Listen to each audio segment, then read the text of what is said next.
जय श्री राम दोस्तों, welcome to my YouTube channel Secretive astro.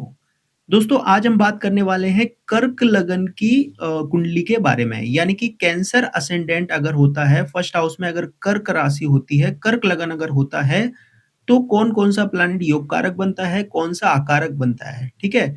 तो सबसे पहले आप देखिए फर्स्ट हाउस में मून का साइन यहाँ पे पड़ा हुआ है। तो मून इस चार्ट का कैप्टन हो गया, ये समझ लीजिए, आपको पहले भी मैंने बताया हुआ है।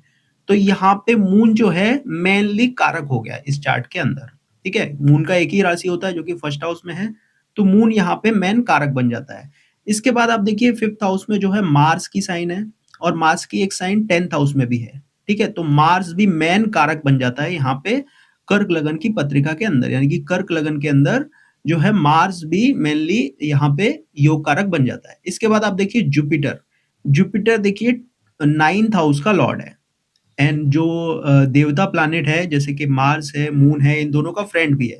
तो ये भी मेनली योग कारक बन जाता है, लेकिन इसका एक साइन 6th हाउस में भी आता है। तो 6th हाउस के कारकत्व भी जुपिटर के पास होते हैं।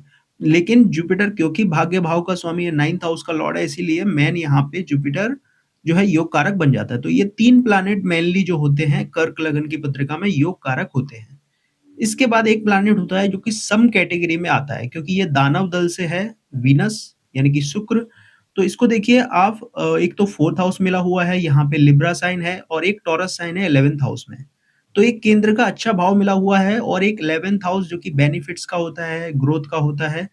तो इसीलिए यहाँ पे वीनस जो है सम है। सम क्यों है? क्योंकि यहाँ पे जो देवता प्लैनेट है, चंद्रमा को शुक्र अपना शत्रु मानता है, तो इसीलिए यहाँ पे सम हो गया। योग कारक नहीं हुआ लेकिन सम हो गया। वीनस फिर भी यहाँ पे अच्छा है, ठीक है? मतलब यहाँ पे साइन के अकॉर्डिंग अच्छा है, बाकी तो वीनस की जो स्थिति है, मतलब किस कंडीशन में वो बैठा है, किस हाउस में है, कौन से नक्षत्र में है, कौन सी राशि में है, वो डिसाइड करेगा और किस-किस प्लैनेट की एस्पेक्ट आ रही है। बहुत सारी चीजें हैं जो कि कंसीडर करी जाती हैं।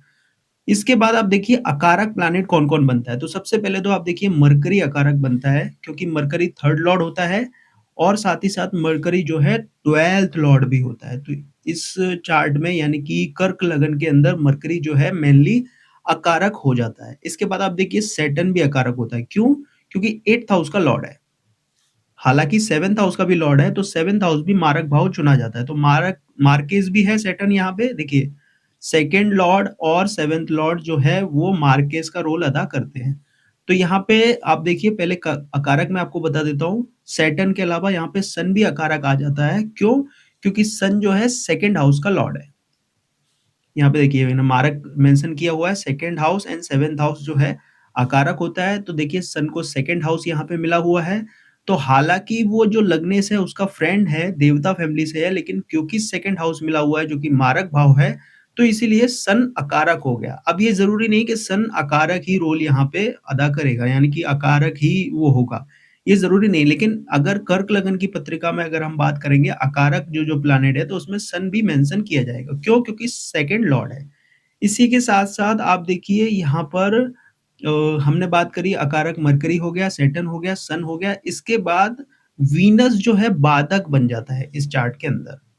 अब बाधक क्यों बन जाता है? क्योंकि कर्क लगन की कुंडली के अंदर देखिए मूवेबल साइन कौन-कौन से होते हैं? 1, 4, 7, 10। तो 1, 4, 7, 10 में 11th हाउस जो है वो बाधक बन जाता है, ठीक है? तो देखिए 11th हाउस में यहाँ पे वीनस का साइन है। देखिए वीनस बाधक मैंने लिखा है, क्यों लिखा है? क्योंकि 11th हाउस में वीनस का साइन है, तो वीनस बाधकेश हो गया। एक तो सम भी है, यानी कि योग कारक भी नहीं है और अकारक भी नहीं है पूरी तरह से, लेकिन बाधकेश बन गया वीनस। तो अब ये ज़रूरी नहीं है कि ये वीनस खराब हो गया, ये नेगेटिव रिज़ल्ट देगा। मैटर करेगा कि वीनस की कंडीशन क्या है। कई केसेस में जो अकारक होता है, जो सम होता है, जो बाधक होता है, वो सबसे बेस्ट रिज़ल्ट दे रहा होता है चार्ट में। तो बहुत सारी चीज़ें हैं जो कि कंसीडर करी जाती हैं, बट क्योंकि आपको लगन समझ आना चाहिए, इसीलिए मैं ये सारी चीज़ें आपको बता रहा हूँ। वैसे इतना डिटेल में कोई अगर कोर्स भी करवाता है, तो उसमें भी इतना डिटेलिंग में ये चीज़ें मेंशन नहीं करता है। अब देखिए जैसे यहाँ पे अकारक प्लैनेट हमने सैटर्न की बात करी, तो सैटर्न को जो है 7th हाउस भी मिला हुआ है और 8th हाउस भी मिला हुआ है। तो 7th लॉर्ड भी है और 8th लॉर्ड भी है। तो अब ऐसे केस में देखना ज़रूरी हो जाता है कि सैटर्न किस कंडीशन में है, क्योंकि अगर सैटर्न खराब हुआ तो वो 8th हाउस की एनर्जी तो लेके चल ही रहा है, साथ ही साथ 7th हाउस भी उसके अंडर में है। 7th हाउस एक तो मारक होता है और हमारे स्पाउस का होता है, तो रिलेशनशिप खराब होने के चांसेस हो जाते हैं अगर यहाँ पे सैटर्न खराब कंडीशन में चला गया तो। अब और भी चीज़ें हैं जो कि मैटर करती है, वीनस क्योंकि कारक होता है रिलेशनशिप का, तो वीनस के ऊपर भी डिपेंड करेगी चीज़ें। हालाँकि मैंने अभी प्लैनेट्स के कारक तो आपको नहीं बताए हैं, मैं आपको आगे के वीडियोज़ में वो भी बहुत अच्छे से एक्सप्लेन करूँगा। लेकिन फिलहाल आप लगन समझिए कि कौन-कौन सा हाउस कौन-कौन से लगन में इम्पोर्टेंट हो जाता है, कौन-सा हाउस क्या करता है, ये मैं थोड़ा-सा डिटेलिंग आपको बता रहा हूँ, तो कि आगे आपको चीज़ों को समझने में बहुत आसानी हो जाएगी, इसीलिए मैं ये चीज़ें आपको बता रहा हूँ। इसी तरह आप देखिए कर्क लगन की पत्रिका के अंदर जो है मार्स जो है 10th लॉर्ड हो जाता है और 5th लॉर्ड भी हो जाता है, तो एक अच्छा 5th हाउस भी आ गया और 10th हाउस भी आ गया। तो कहीं न कहीं करियर में बहुत मेन रोल होता है मार्स का।